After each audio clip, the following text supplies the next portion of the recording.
Welcome to a brand new episode of the Pack Mentality Poppins podcast, episode 126. Everybody's favorite season preview.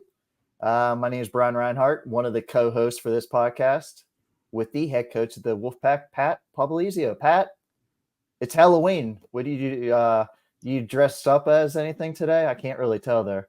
We're going as a lumberjack here, as Okay. always. Okay, I like the theme. That's the typical Halloween costume. Yeah, standard. I know you got a big Halloween party tonight. You're getting ready for. You told me that's why we had to do this rush to do this podcast. We did rush to do this. The wife's out getting all the candy, so I'm looking forward to having a bunch of candy tonight. I know you probably already went through your stash. No, I'm pretty disciplined, unlike you. Okay. So you give out are you the guy that gives out apples tonight? It should be, honestly. You don't want to keep it right out. What's your go-to candy? I like the Skittles and Starburst. I like I can see that out of you. Yeah, I do. What about you? Buy the candy that you like, so then when things are left over, you have it available.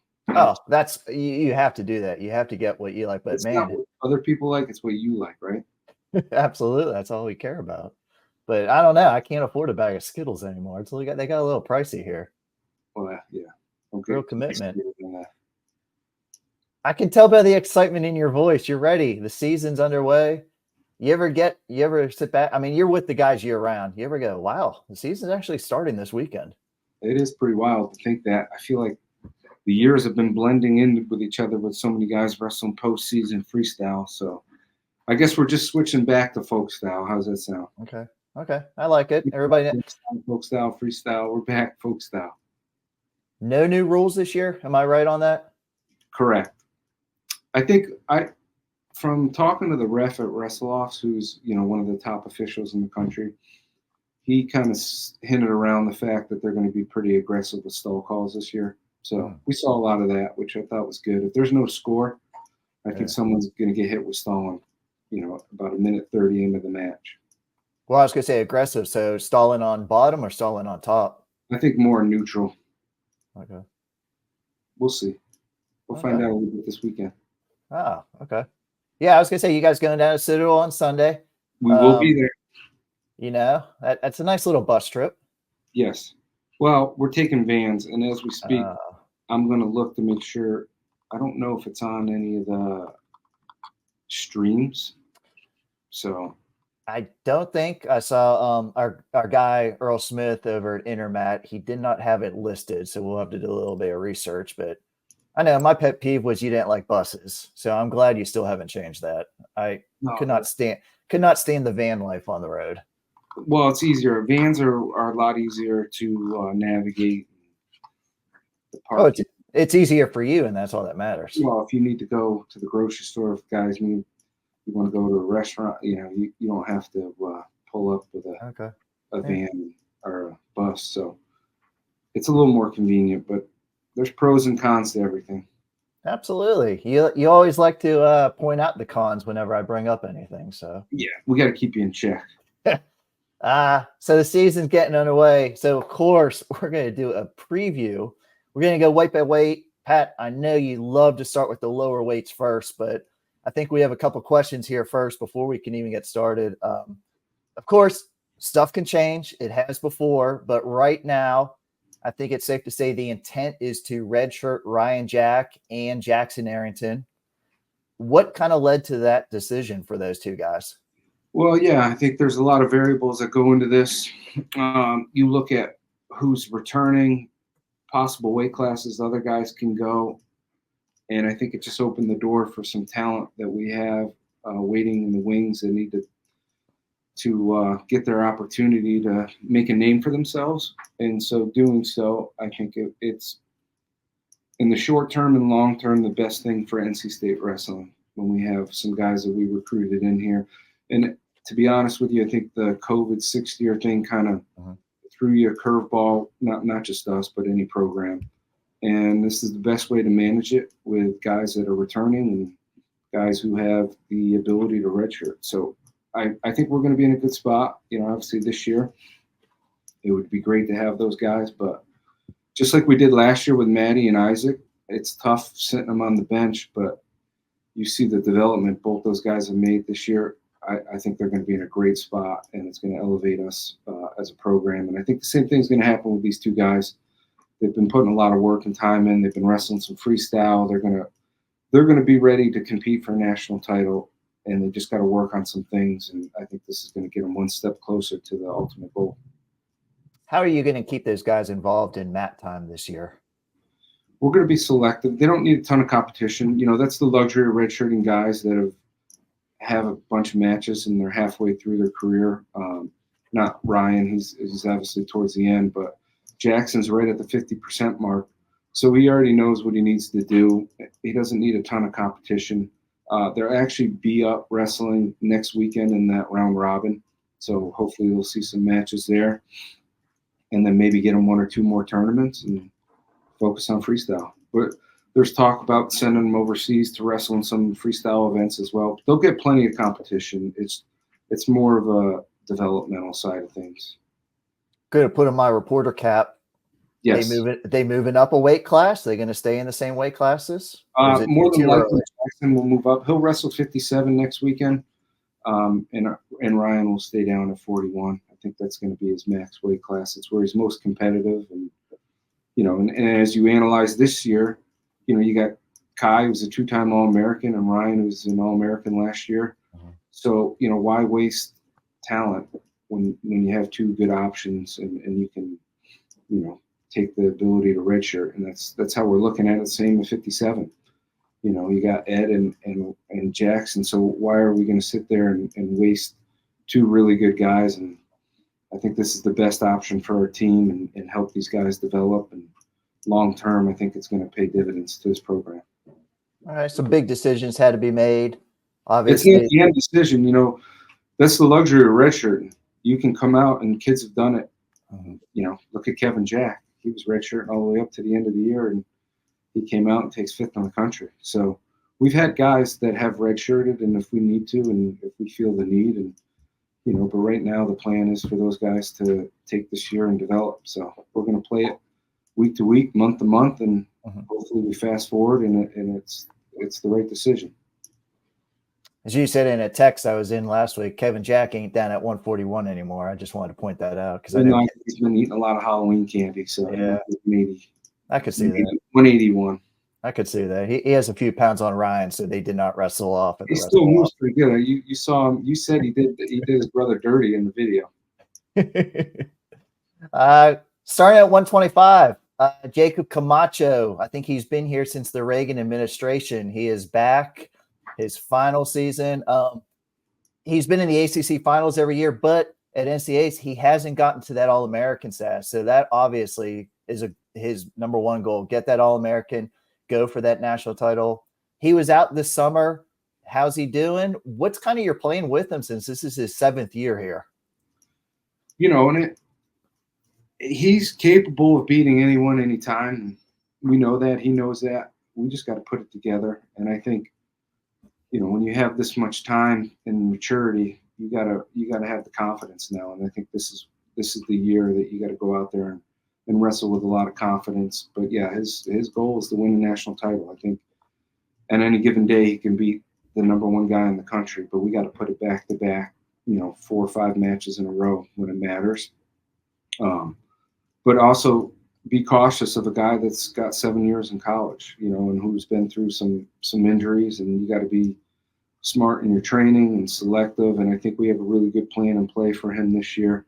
But he looks as good as ever. And what I love about this year is he's being pushed in our room. And I think that's something that's been different from years past is there really hasn't been anyone on his heels. And I think that's something that's going to make him that much better this year. He can come in the years past, any given day, and be the guy. And now this year he's got to elevate his game every day we come into practice. There's someone down there that's just as competitive, that can step in at any time we need him to.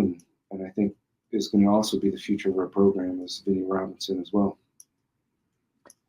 Moving up, Kai Orini, he's a 2-time All-American, but looks like he's moving up to 141 this year.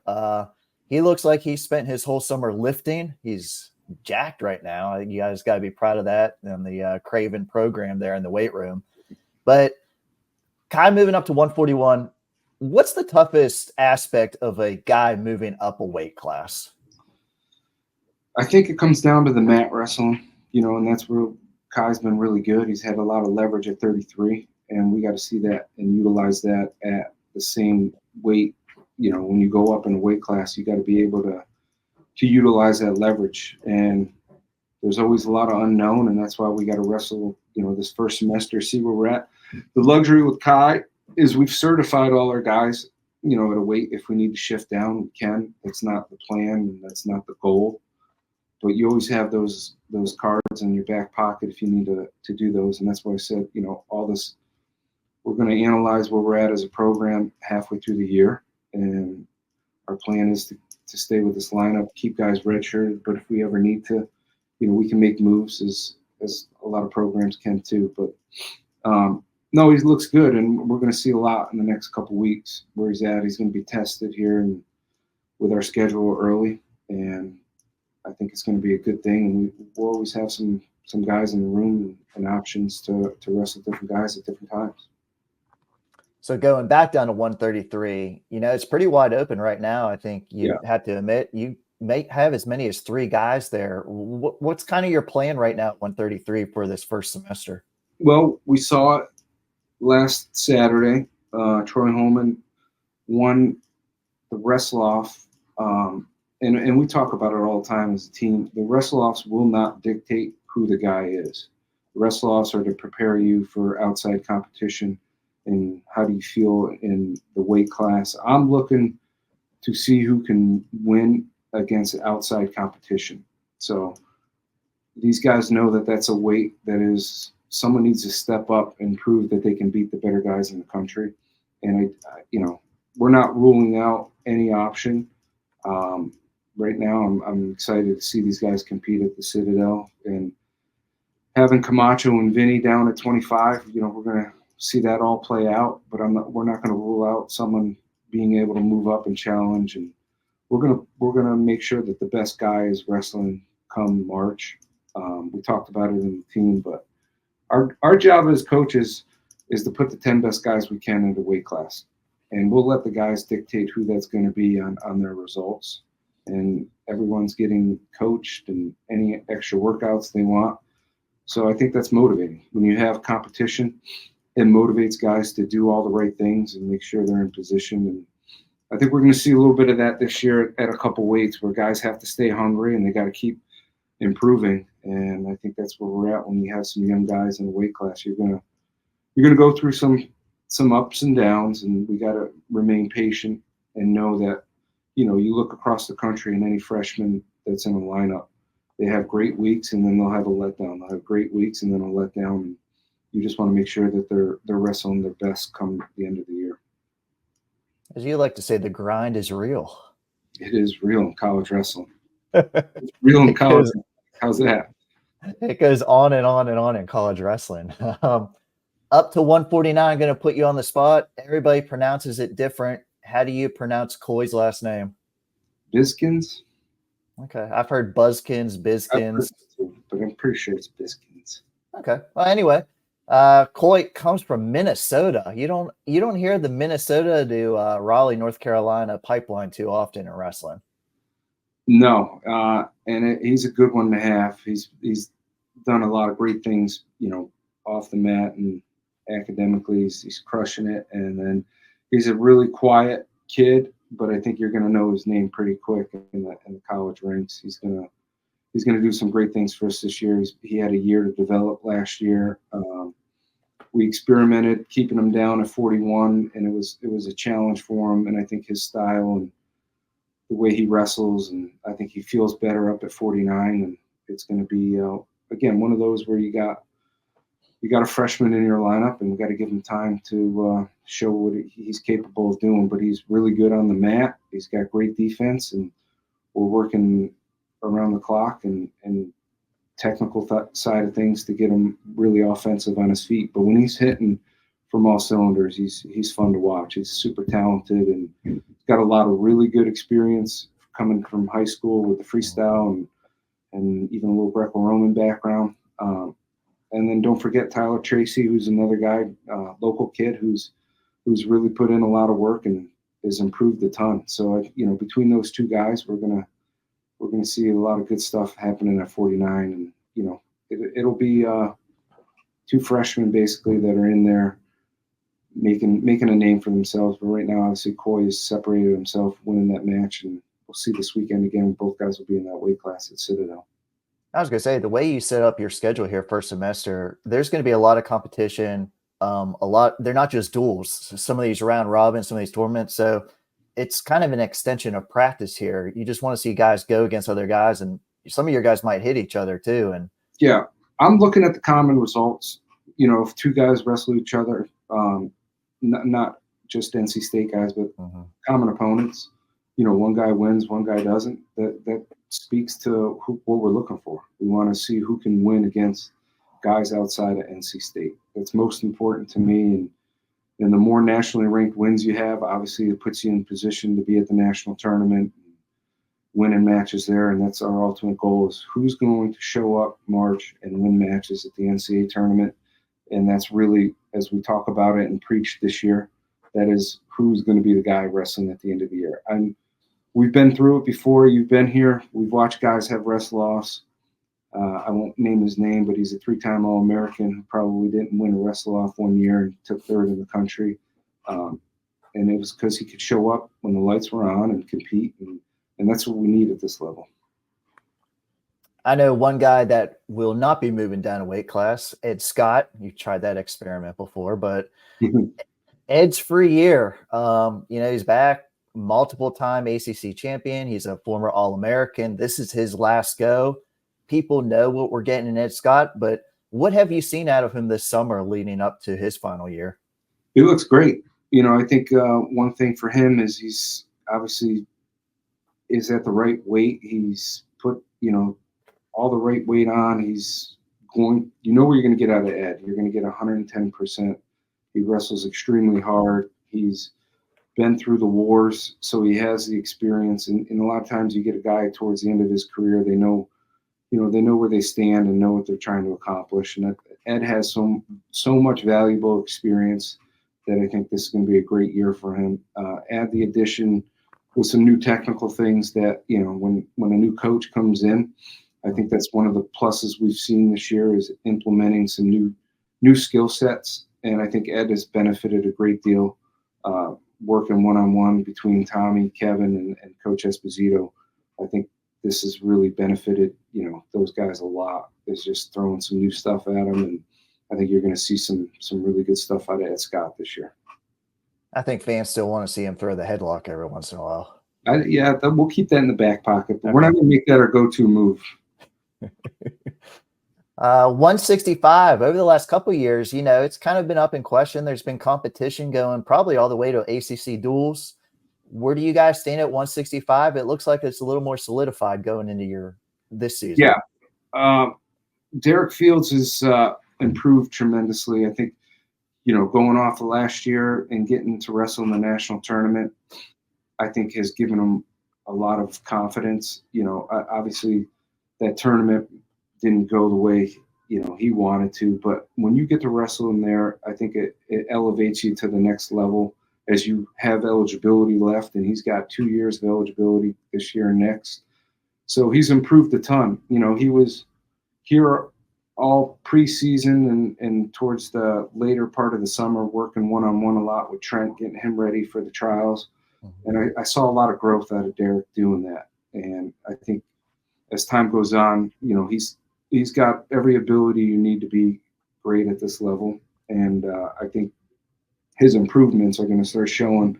And I'm excited to see him compete. And also, you got Luke Ahlberg in there, who's a guy that's been in our program for a couple of years. That's also, knocking on the door. So you got two good options right there. But right now, obviously, Derek has separated himself, and we're going to let those guys battle it out and just keep improving. One of your red shirts last year that is going to pay off, and everybody's going to get to see it. Matty Singleton is coming out, moving up a weight class, probably his more natural weight class. Everybody will agree at 174. Fans haven't seen too much of Matty, but everybody knows he came in with a lot of accolades, performed well as a freshman, even though he was down a weight. Big expectations for Matty Singleton, I would say, even though people really don't know him too much here yet. Yeah, and it was a unique year, that true freshman year. We were weighing on the option of taking the redshirt year or wrestling, but I actually think it worked out in his favor. I think it motivated him tremendously. Wrestling, it was his decision to compete at the ACC tournament his true freshman year.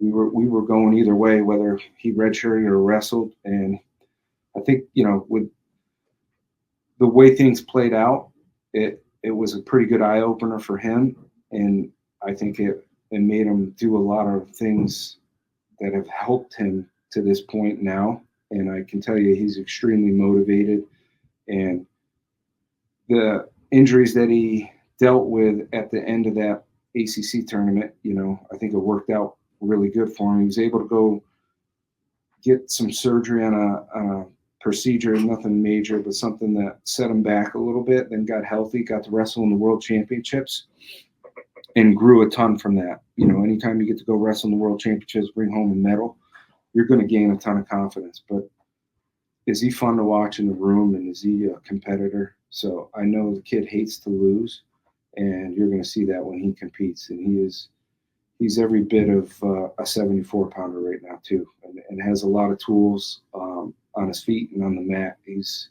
going to be a threat this year. One guy that came on last year probably had the toughest schedule in the country, Dylan Fishback. He's at 84 again. Starting, he's highly ranked this year where he wasn't last year. So people know his name now, but talk about the improvement from his first year in the lineup to what's going into his second year in the lineup. Experience, and again, you got to remember, we've talked about it. Freshmen go through these peaks and valleys, but, he had some really big wins last year. You look up and down, and I think he wrestled 15 of the top 20 guys, and that's a tough schedule for a freshman in your lineup. And I think he realizes the level he was competing at, and I think you're going to see a lot of growth from him this year. He can wrestle, he can beat anyone in the country, and we're going to make sure that it happens all at the right time. And he's dangerous, explosive, fun to watch. One of the more technical guys we have in that room. And he's the all-around guy that we need, and I think big things are going to happen for him this year. 97, obviously Trent left. He's with the RATC. Every once in a while he'll host a podcast. I'm not sure when he's going to do his next one. By the way, he's killing the podcast. We just he's on your schedule though. He only does it every once in a while. It's good. You need that. Keep everyone guessing. Yeah, it's good. I'm gonna have to reach out to him here. But so Trent, you lose a lot of team points. I mean, it was unbelievable. I think in the ACCs last year, he got a tech in every ACC duel, and 5 team points is just incredible. Yeah. Going to be, a little bit of an unknown for 97 now. People haven't seen any competitors that you might throw out there. You have an older guy and a younger guy.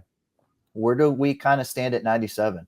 Well, yeah, you got a highly talented kid coming out of high school that's, finding his way here at the college level now.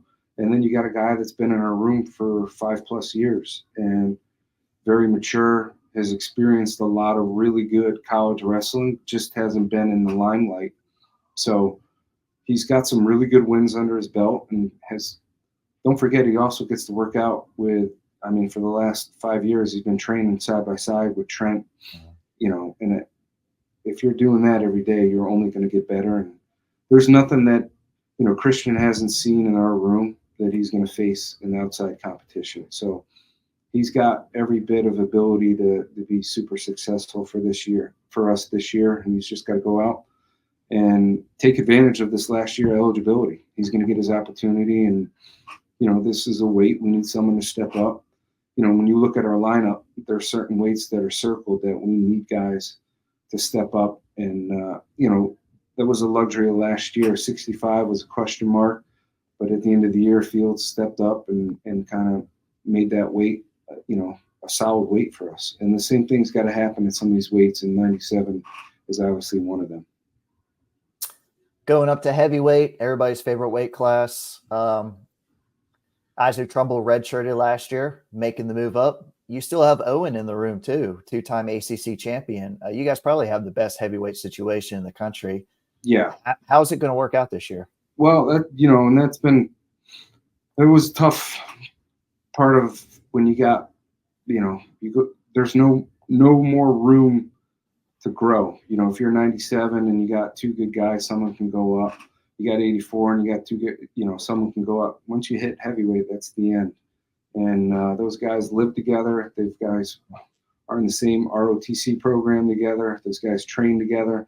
So, on us, it's tough as coaches to see two really good guys. And a staple for NC State has been, Owen winning ACCs and being at the NCAA tournament the last couple of years. So it's been a tough thing on us for coaches, but we've talked about it all the time. We got to let these guys figure it out. We've had open communication on the plan, and everyone's been upfront about it.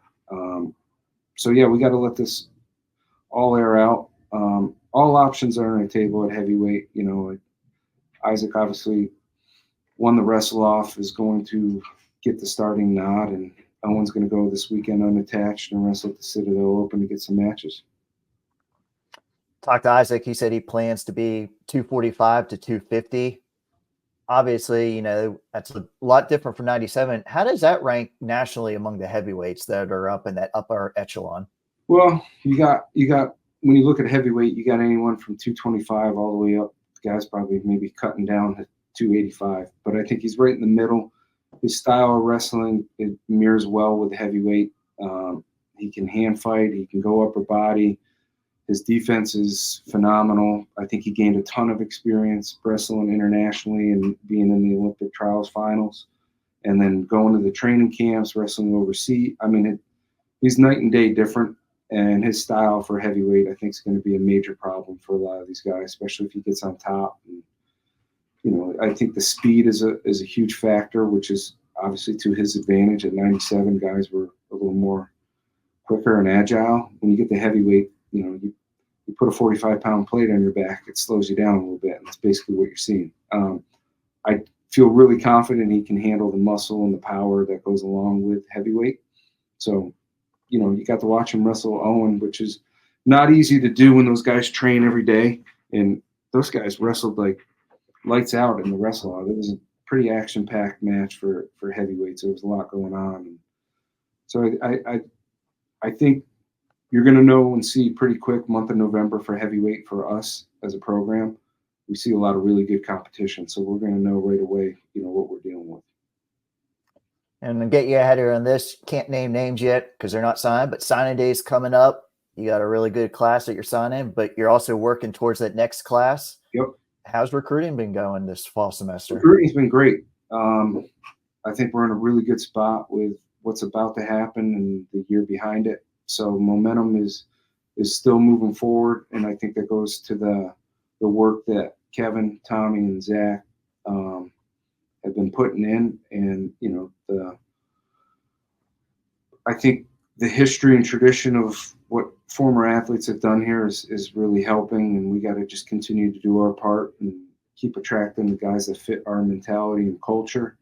And if we do that, I feel good that the future of NC State wrestling will remain where it's at, and if not, elevate to the level we're really pushing to get at. And it's competitive out there, so we got to keep doing all the right things and let our guys come in, train, and let their hard work shine.